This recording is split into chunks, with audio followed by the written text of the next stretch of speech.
So that's Andrew in the background, and he's going to talk about proportional representation in Canada, within a Canadian context. Actually, I wasn't going to do that. Well, just do it. Here, sit down.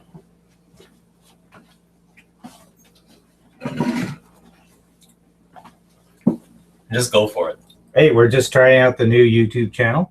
We don't want to bore people with a long video. So, yeah, no, we weren't going to talk about proportional representation. What we can talk about for a couple of minutes is the travesty of the Pan Am Games. The Toronto Star today published an interesting piece of who's responsible for the Pan Am Games. And of course, it's supposed to be these people are great.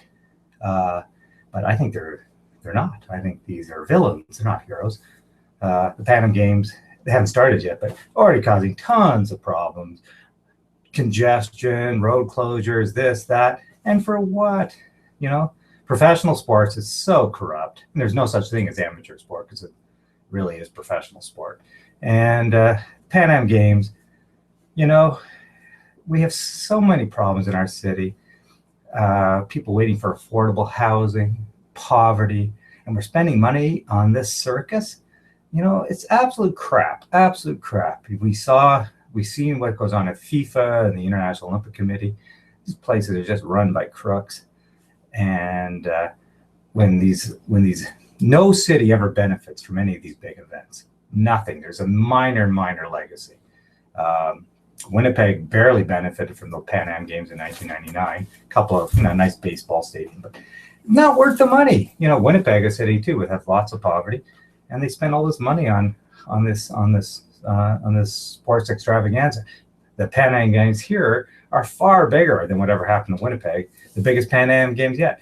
And we're not really going to benefit. A couple of legacy buildings maybe, but maybe a bit of development in the West Dominants, but nobody's going to benefit. No, this is a classic example of socializing the risks and privatizing the profits.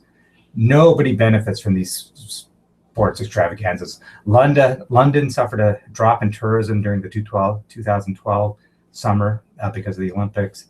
Athens is, of course, one of the reasons Greece is in all these problems. The big vote coming up on Sunday is the reason the Greeks have all these financial problems. They spent all these money on the Olympics in 2004, which they didn't have. They didn't have the money to spend on those Olympics. Now all these stadiums and strata and everything they built is like it's like another part of the Greek ruins in Athens. You know what I mean? It's in Brazil they're evicting all sorts of people in the favelas for the Olympics.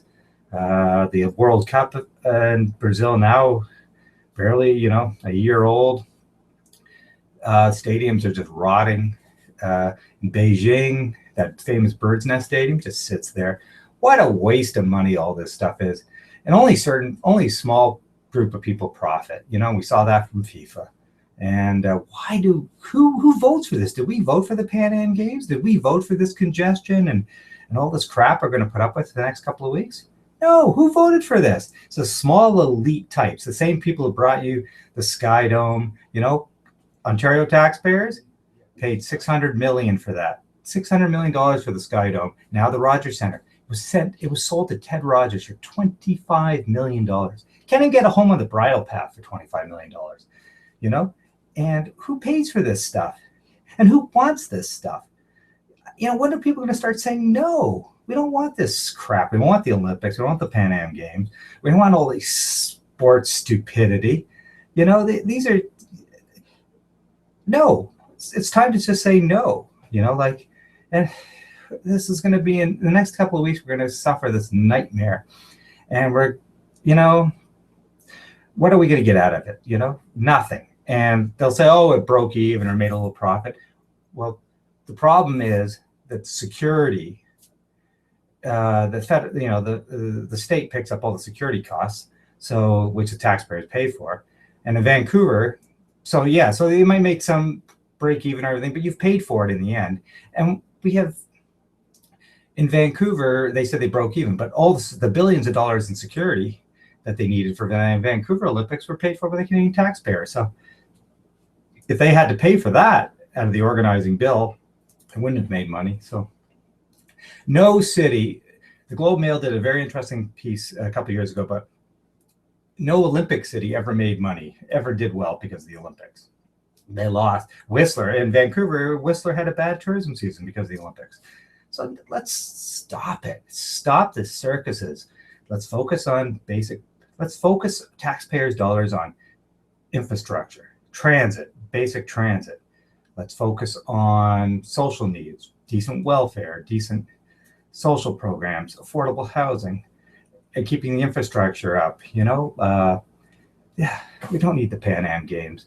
What a nightmare, and who voted for this? And, if you want to see who's responsible, pick up the Saturday Toronto Star. And they're not heroes, in my opinion, they're villains. And so that's it. I'm not going to ramble anymore, but this is a classic example, once again, of socializing the risks and privatizing the profits. And nobody benefits from this stuff. Nobody. And you'll see in the next couple of weeks, people live in the Toronto area, and you'll wonder, who approved this? Who voted for this? And let's stay away from all this stuff. Oh, God. Okay, on that note, and also I should let you say that a lot of cities don't even want to bid for the Olympics anymore. The Sochi Olympics, $50 billion. Of course, that was mob money, So a lot of cities don't even want to bid for this stuff anymore. So people are finally seeing the light. Fund human needs, don't fund sports extravaganzas. Anyways, that's it. That's the inauguration of this YouTube thing, and I'm not gonna bore you with. Clee just wanted me to start this channel off tonight, so I gotta go. So, but that's it. Enjoy the congestion and all the inconvenience of the upcoming Pan Am Games. Okay.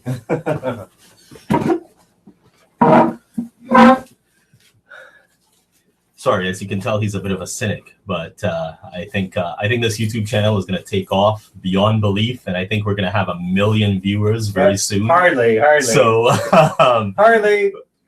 I doubt it. So. But this is where this is the end of this video. We're going to keep it short, concise, and to the point. And with that saying, we'll talk to you later on Andrew Van Velzen's channel. Bye.